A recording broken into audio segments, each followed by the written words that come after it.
কেমন ভালোবাসে নবী আম্মা খাদিজা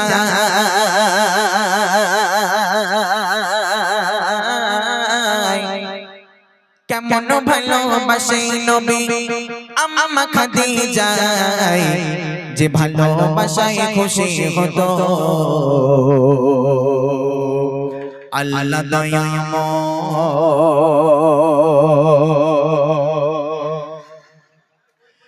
কেমন ভালোবাসে নবী আম্মা খাদিজা কেমন ভালোবাসে নবী আম্মা খাদিজা যে ভালোবাসায় খুশি হতো আল্লাহ দয়াময় যে ভালোবাসায় খুশি হতো আল্লাহ দয়াময়। কেমন ভালোবাসে নবী আম্মা খাদিজা কেমন ভালোবাসে নবী আম্মা খাদিজা যে ভালোবাসায় খুশি হতো আল্লাহ দয়াময় যে ভালোবাসায় খুশি হতো আল্লাহ দয়াময় যে ভালোবাসায়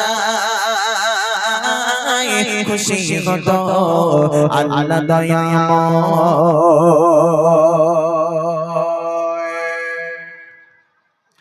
ধনী ঘরের মেয়ে গয়ে আম্মা খাদিজা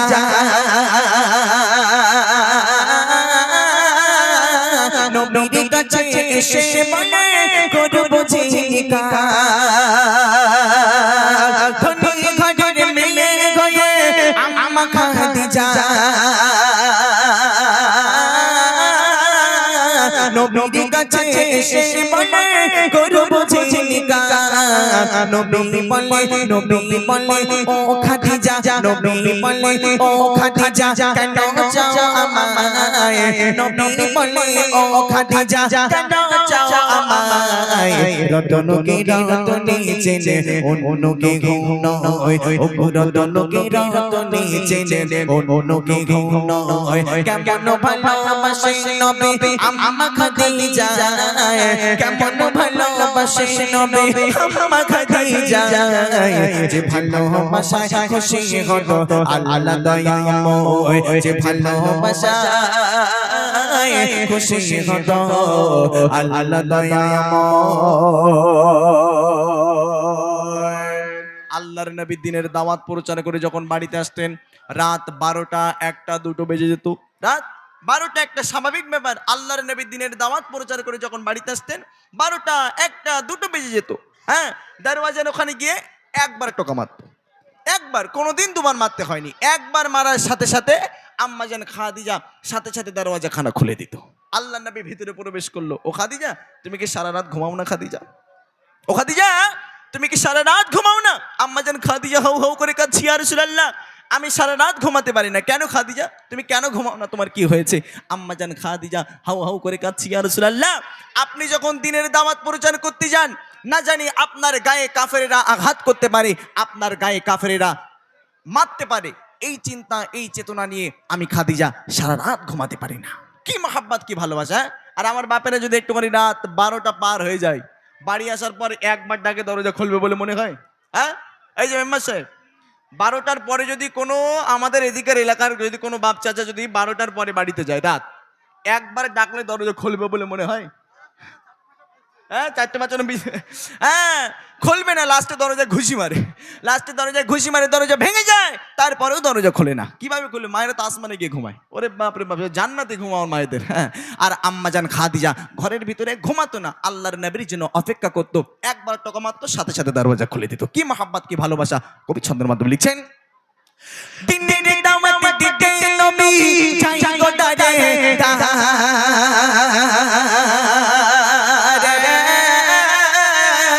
অপেক্ষাতে বসে থাকে বিবি নিজের ঘরে। দিনের দাওয়াত দিতে নবী চাই গো ডারে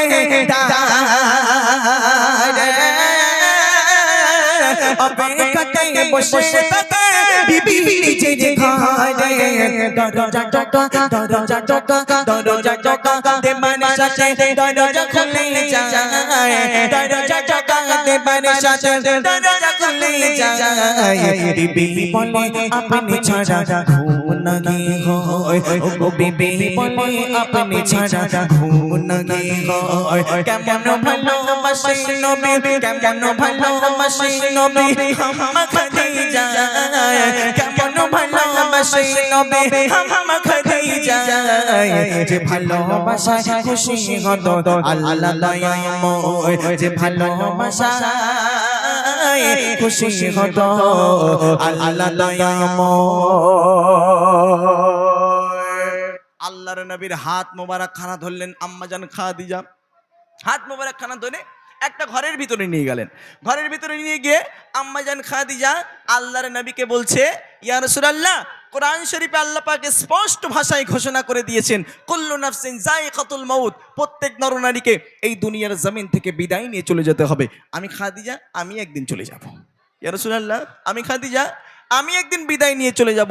ইয়া রাসূলুল্লাহ, আপনার সাথে এই সাংসারিক জীবনে আমার কোনো চাওয়া, আমার কোনো পাওয়া ছিল না, কিন্তু আমি খাদিজা যেদিন ইন্তেকাল হয়ে যাব, আমি খাদিজা যেদিন মারা যাব, এই দুনিয়ার সফর আমি যেদিন শেষ করব, ইয়া রাসূলুল্লাহ, আপনার কাছে আমার কিছু শর্ত থাকবে। ওই শর্ত, ওই দাবিগুলো আমি খাদিজা আমার পূরণ করা লাগবে। দেখেন আম্মাজান খাদিজা আল্লাহর নবীর কাছে কি চাইছে, কি চাওয়াটা দেখেন, আপনি শুনলে পাগলা হয়ে যাবেন। শোনেন আম্মাজান খাদিজা আল্লাহর নবীর কাছে কি চাইছে, কবি ছন্দের মাধ্যমে লিখছেন, বিবি বলে ও গো স্বামী মরণের পরে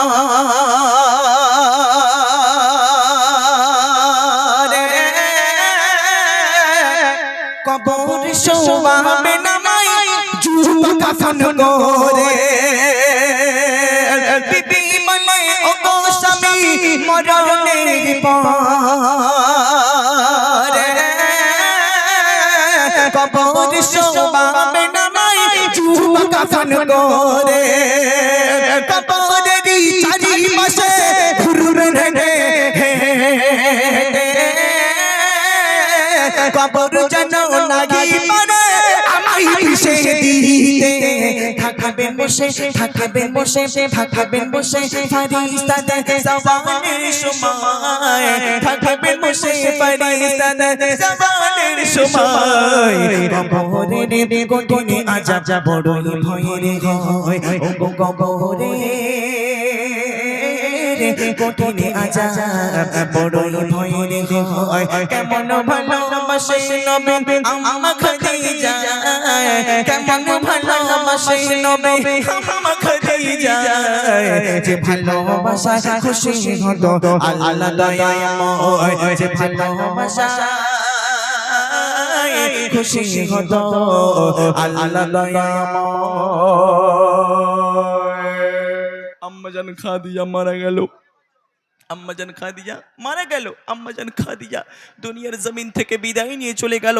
এইবারে আল্লাহর নবীর কাছে যে শর্তগুলো করেছিল, যে দাবিগুলো করেছিল, ইয়া রাসূলুল্লাহ, আমি খাদিজা যেদিন ইন্তেকাল হয়ে যাব, আমি খাদিজা যেদিন বিদায় নিয়ে চলে যাব, ইয়া রাসূলুল্লাহ, দোকানের কোনো কেনা কাফন আমি খাদিজা আমার গায়ে যেন চড়ানো না হয়। তবে কি চড়াতে হবে? ইয়া রাসূলুল্লাহ, আপনার গায়ে যে জুব্বা মোবারক আছে, এই জুব্বা মোবারক দিয়ে যেন আমি খাদিজা আমার কাফনের কাপড় তৈরি করে দেওয়া হয়। কি চাওয়া দেখেন, হ্যাঁ? আর আমার মায়েদের চাওয়া, আমার মায়েরা যদি একটুখানি রাগ ঝাল করে চুপচাপ মেরে বসে থাকে, হ্যাঁ, আমার বাপেরা এই দেখো রাগ করো না, কি লাগবে বলো, হ্যাঁ, কি লাগবে বলো। এই যে আপনার পুজো হয়ে গেল, এ পুজো হয়ে গেল, সে পুজো হয়ে গেল, তো দিঘাইলে যাবে না। আমার মায়েদের চাওয়া, একটু বিয়ে বাড়ি যাবো, একটু বেনারসে শাড়ি এনে দাও, একটু ভালো মেকআপ এনে দাও, আজকে না আমার ভাত খেতে ইচ্ছা, বিরিয়ানি এনে দাও। হ্যাঁ, আমার মায়েদের এই সমস্ত চাওয়া। আম্মাজান খাদিজা আল্লাহর নবীর কাছে বলছি, ইয়া রাসূলুল্লাহ, আমি খাদিজা যেদিন ইন্তেকাল হয়ে যাব, দোকানের কোনো কেনা কাফন আমি খাদিজা যেন আমার গায়ে না চড়ানো হয়। তবে কি চড়াতে হবে ইয়া রাসূলুল্লাহ? আপনার গায়ে যে জুব্বা মোবারক আছে, এই জুব্বা মোবারক দিয়ে যেন আমি খাদিজা আমার কাফনের কাপড় তৈরি করে দেওয়া হয়। আল্লাহর নবী আম্মাজান খাদিজার কথা মোতাবিক, কথা অনুযায়ী নিজের জুব্বাখানা খুলে আম্মাজান খাদিজার কাফনের কাপড় তৈরি করে দেওয়া হলো। কাফন হয়ে গেল। দাফন করার জন্য সাহাবারা নিয়ে চলে গেল জান্নাতুল মুআল্লায়। জান্নাতুল মুআল্লায় গিয়ে কবর খোঁড়া হলো। কবরের ভিতরে আম্মাজান খাদিজাকে ঢুকিয়ে দেওয়া হলো। এইবারে দেখেন মেন ঘটনা, আম্মাজান খাদিজাকে কবরের ভিতরে ঢুকিয়ে দিয়েছে। আমাদের এদিকে দেখবেন যখন সাধারণত কবর দেয়, আমাদের মুখখানা কেবলা মুখে, মানে কাবা শরীফের দিকে ঘুরিয়ে দেয়। আম্মাজান খাদিজার মাথাখানা সাহাবারা নিয়ে যখন কাবা শরীফের দিকে ঘুরিয়ে দিল, আসমানের দিকে হয়ে গেল। জোরে বলেন সুবহানাল্লাহ। সাহাবারা হতভম্ব খেয়ে গেল, থমকে গেল, এ কি এমন অবস্থা ইয়া রাসূলুল্লাহ? আম্মাজান খাদিজার মাথাখানা যতবার কাবা শরীফের দিকে করে দিই ততবার আপনি আসমানের দিকে হয়ে যায়। আল্লাহ পাক জিবরিল আমিনকে খবর দিয়ে বলল, যাও ও জিবরিল আমিন চলে যাও, আমার বন্ধু মুহাম্মাদের কাছে গিয়ে বলো আমি ওই খাদিজাকে আমি আল্লাহ বড্ড ভালোবাসি। শুধু ভালোবাসি তাই নয়, ওই খাদিজাকে আমি আল্লাহ আসমান থেকে সরাসরি সর্বদাই সারাক্ষণ দেখবো বলে ওই খাদিজার মুখখানা আমি আল্লাহ আমার আসমানের দিকে করে নিলাম। কি মাহাব্বত, কি ভালোবাসা! তানাদের ভালোবাসা শুধু নবীর সাথে নয়, তানাদের ভালোবাসা আমার আল্লাহর সাথে হয়ে গেল। আল্লাহ পাক তানাদের কেমন মাকাম দান করেছেন। তার ছন্দে কবি ছন্দের মাধ্যমে লিখছেন,